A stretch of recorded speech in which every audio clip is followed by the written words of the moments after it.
Tantor Audio, a division of Recorded Books, presents The Christmas Eve Journey by Elyse Douglas, narrated by Madeleine Dauer. Part 1. Chapter 1. New York City, 1904. 27-year-old Annabelle Palmer moved along the busy sidewalk toward Martin's fine jewelry shop, just off West 39th Street. Horse cars, hansom cabs, and drays trotted by, the city in full, bustling vigor as morning lengthened toward noon. Annabelle was hourglass-figured, with a swan's neck and lush chestnut hair piled high on top of her head in a softly swirled pompadour. She had a coltish manner, an arrogant nose, and clear, focused hazel eyes. Her mind was calculating, her steps measured, her smile suggesting gentle contentment, but her expression could swiftly shift to flirty invitation or steely coldness as the situation warranted. On that bright, early October day, she relished the challenge to come, and each shop window was a mirror for her to steal quick glances at her pretty features, all stubbornly and supremely confident. She wore high-heel ankle boots, a smart feather-trimmed hat, and a long dark dress stitched in corselet fashion from the waist to below the breasts. Her blouse was a pale blue, the tailored jacket a royal blue. Men noticed her with obvious pleasure, some touching the brim of their hats as they passed, and if most respectable women would refuse to acknowledge such brazen behavior, Annabelle rather fancied it. Her outfit was one of her many disguises, and she had a talent for disguises, and she had a talent for the sleight of hand. With a gloved hand, Annabelle opened the door to Martin's fine jewelry shop, and the tiny bell above jingled a welcome. It was a smart and tidy shop, warmly lighted with amber lamps and scented with rose and vanilla. Annabelle held her smile while coyly surveying the room and its usual pieces. Glass display cases held many delectable items, such as watches, silver flasks, and gold cigarette cases. Violins and ukuleles were artfully exhibited on one wall, and, displayed nearby, was a gilded framed photograph of the President of the United States, Theodore Roosevelt, looking back at Annabelle with stern, bold eyes and a strong, determined jaw, as if to say to her, "Behave now, young lady." Samuel Martin stood behind the counter near the cash register. He was a small man with large, suspicious eyes, a tightly trimmed mustache, and thin, graying hair combed back from a broad forehead. Two other customers lingered over a glass case that contained gold watches, necklaces, and diamond tie pins. Mr. Martin clasped his hands behind his back, straightened his spine, and appraised the room with vigilant care. His eyes rested on Annabelle, and he went to work sizing her up. She caught his watchful eyes and smiled at him pleasantly, then approached the man with light, feminine steps. "Good morning, sir," she said in a caressing voice. "I trust you can help me. I have been searching the city for a bracelet, a very special bracelet. It is for my dear mother, who has fallen under the dreadful spell of some illness. The doctors cannot say, or perhaps they do not dare say, what this illness is, and I am so worried about her. My mother loves jewelry, and if I can find the right piece for her, I know she will improve, if not recover completely. Will you please show me what you have?"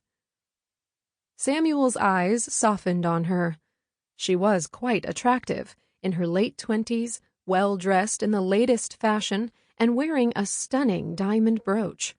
Her speech was refined, as were her manners. Mr. Martin concluded that the young woman was of good breeding and from a high social class. He felt the itch for a sale, for that warm, exhilarating sensation after a profitable transaction. The gentle throb of his pulse made him feel alive and happy to be the successful merchant that he was. Madam, I have many such pieces I believe you will appreciate, and I trust you will find the perfect item, the right piece, that will be highly efficacious in restoring your dear mother to full health." Samuel Martin moved toward a glass display case, tugged a keychain tethered to his vest, and removed a set of keys from his trouser pocket. He selected and inserted a key, turned it ever so gently, and lifted the glass case. Annabelle's eyes expanded and glowed as she took in the dazzling display of shiny gems in white and yellow gold jewelry, rings, necklaces, and bracelets dazzling with diamonds, emeralds, and rubies. "Oh, these are most lovely, each one more beautiful than the next," she said. "As you can see, madam, there are many graceful and feminine pieces to choose from." "Yes, you are so right, sir. They are truly a feast for the eyes. Well, what I mean to say is, they are works of art, aren't they? I fear it will not be a simple choice. I may need some time to look, touch, and decide." Samuel nodded patiently. "Take all the time you need, madam. I am the proprietor, Samuel Martin. I will step away to assist my other customers, but should you need me at any time, simply lift a hand and I will attend to you promptly." When Martin moved away toward a well-dressed man and woman, Annabelle's nimble eyes went to work, appraising the contents of the case. With agile and practiced skill, she reached for one bracelet after the other, moving them around at a dizzying pace, sliding them on and off her hands and wrists. When Samuel glanced over curiously, Annabelle lifted a hand toward the light, pretending to be enthralled with a bracelet, turning her wrist this way and that, and then nodding her approval to Mr. Martin, who smiled with smooth satisfaction. When he turned back to his customers, Annabelle swiftly scooped up a platinum diamond brooch and dropped it into her hidden skirt pocket. A moment later, Mr. Martin glanced over again with pleased alertness. Annabelle was amused, without smiling. "This will be the best of challenges," she thought. "Mr. Martin is a worthy adversary." When Samuel was distracted by a customer's question, Annabelle made her move.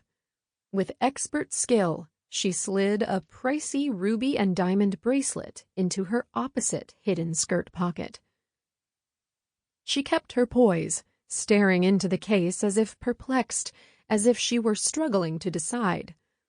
Although her heart thrummed, Annabelle didn't move, confident from vast experience that Mr. Martin would sense he was about to lose a sale and hurry over. Then she'd execute the second part of her plan. Mr. Martin was soon standing by the case, his forehead pinched in concern. "Have you made your choice, madam?" Annabelle gave a shy, quick little smile. "Well, I don't know. My mother is particular, and I'm not quite seeing— well, how should I say it? I'm not seeing the perfect bracelet for her among these lovely pieces." Samuel was a seasoned merchant. He sensed mischief. His eyes lowered on the case, and then widened when he noticed a bracelet was missing. A glance at Annabelle's wrists revealed nothing. Perspiration popped out on his forehead. "Madam, there is a bracelet missing." "Is there?" Annabelle exclaimed innocently. He blinked rapidly, searching with care. Then he lifted his eyes and focused on her with growing accusation. "Is the bracelet on your wrist?" Annabelle lifted her arms to show that both wrists were bare. "No, sir. I replaced each one in the case from where I took them. Well, of course I did." He rounded the case and stood next to her, his expression wary, his lips tight, jaw clenched. "Madam, I know the contents of the case, and I can assure you that a bracelet, a very expensive bracelet, is missing. It has rubies and diamonds." Annabelle did not show offense. She matched his anxiety and concern. "Oh my, sir, it must be here. It simply must. This is most worrisome, most upsetting." Mr. Martin straightened his back, his eyes hardening.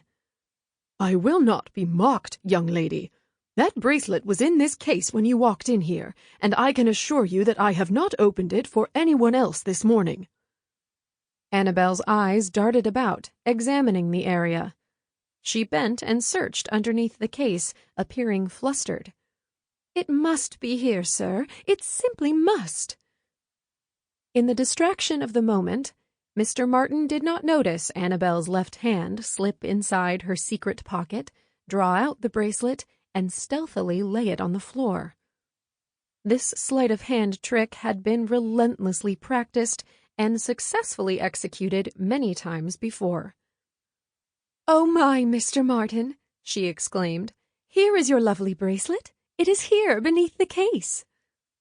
Samuel Martin crouched, saw the bracelet, reached and snapped it up as if he were snatching up dice after a winning toss. Annabelle put a hand to her heart, her breath coming fast. "My word, Mr. Martin, you gave me quite the start. Thank God we found it." Mr. Martin was no fool, and he suspected a near theft from the woman.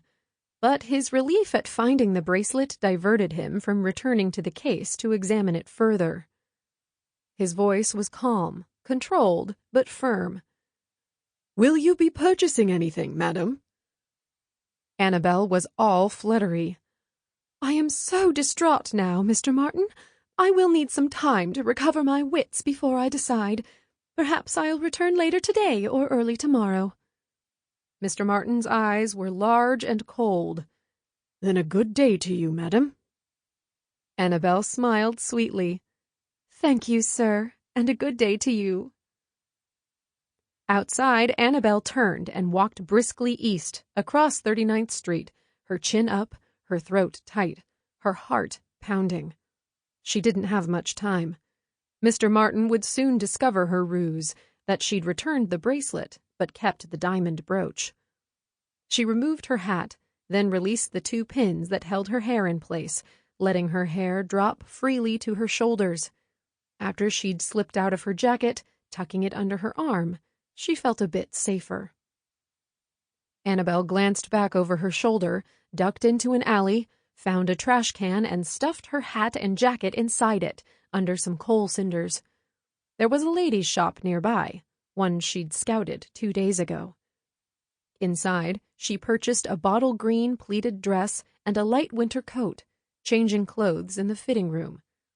She placed the diamond brooch into a red velvet drawstring bag that she tied around her wrist and pushed under her long right sleeve. Back outside on the street, she carried a box containing her old clothes.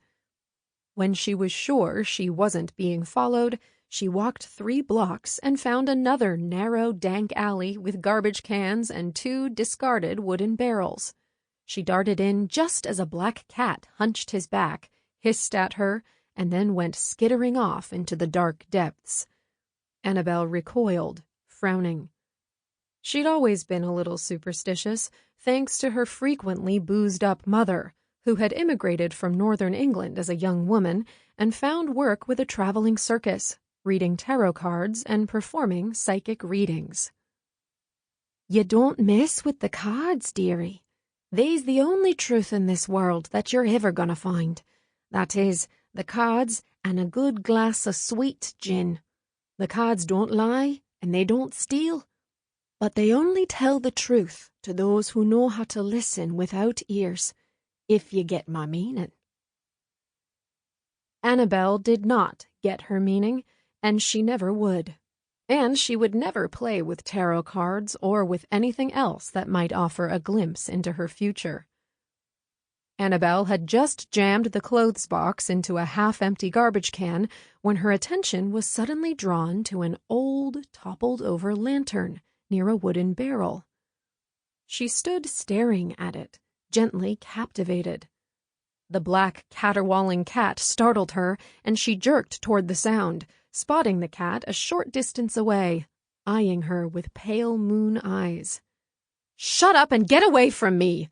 Annabelle shouted. The cat flitted away, and Annabelle took 3 careful steps toward the lantern. It wasn't a particularly attractive lantern.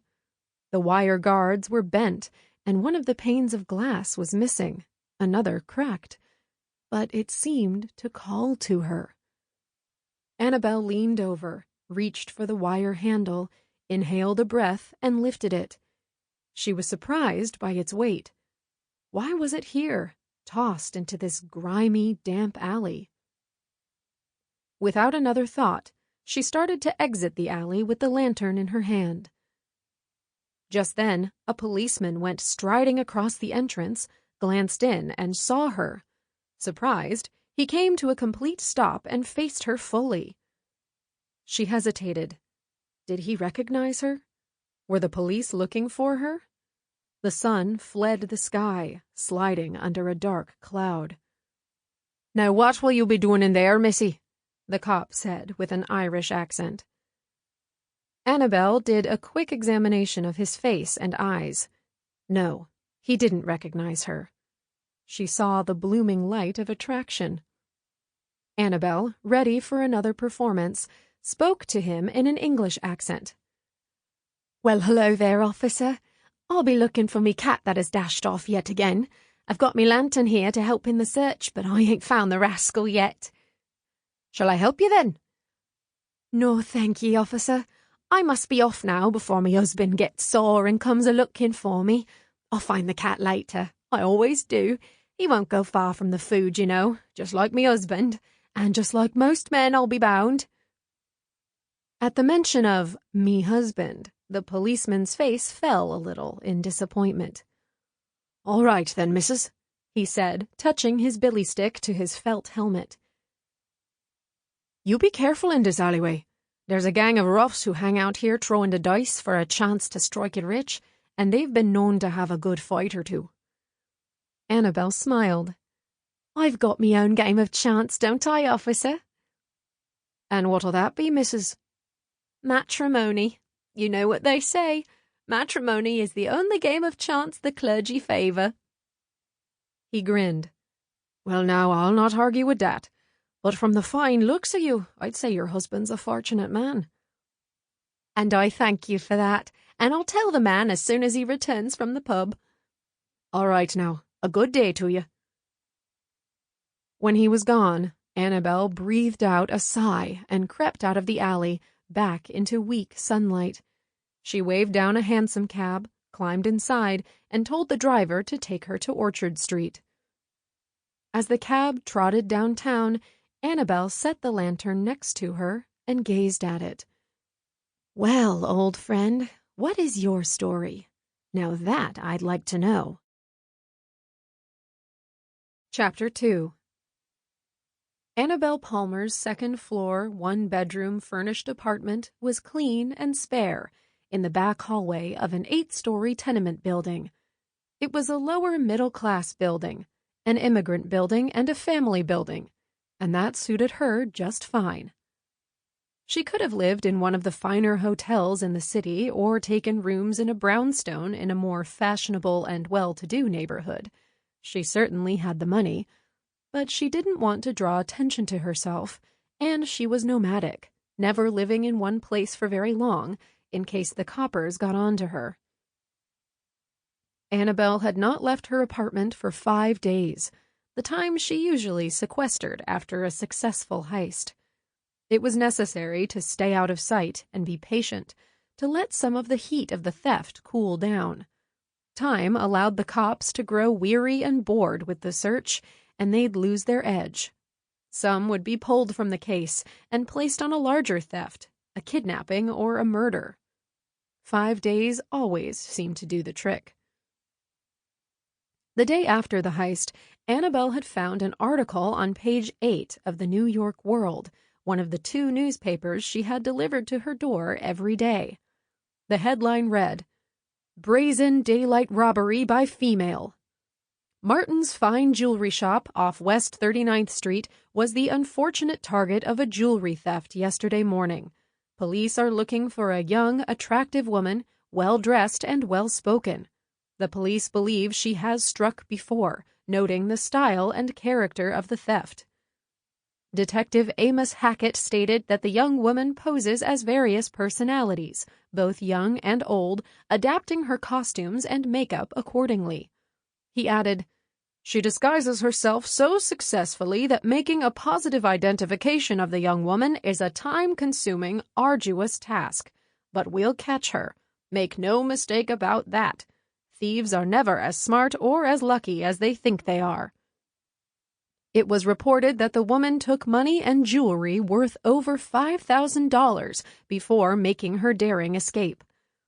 It was further reported that Mr. Martin, the proprietor, subsequently showed signs of mental stress so severe that he was taken to the Highland Asylum on 62nd and 3rd Avenue for rest and treatment. Annabelle had frowned at the article and then tossed the paper away. Of course she hadn't taken money, only the diamond brooch, and she had serious doubts about Mr. Martin having a mental breakdown and being sent to an asylum. He wasn't the type. There had been strength and cold calculation in his eyes. And anyway, he would have been insured. The merchants on 39th Street were all insured. The papers never got the story right, and they often sensationalized things or made them up to increase sales. So, 5 days had passed, and Annabelle had occupied her time sleeping, eating, and reading 2 novels. One, a rags to riches story by Ruby Faraday, and the other, an adventure story by Sherman Jackson, a pseudonym for the female writer Rose Duckworth. Jackson's novels were always wild stories, and the one Annabelle had just read was about a woman who'd finally had enough of her husband's drunkenness and beatings, so she scraped up enough money to book passage on a clipper ship to San Francisco. She'd nearly been killed as the ship had sailed around Cape Horn in a horrifying storm. Annabelle loved the book, and it had given her an idea. Like Detective Hackett had said, thieves are never as smart or as lucky as they think they are. Maybe it was time for a change of location. She'd been lucky in New York. Smart and lucky. But how long would her streak last? Luck always ran out, no matter how careful and skilled you were. Isn't that what had happened to Farley Karp, her ex-boyfriend gambler?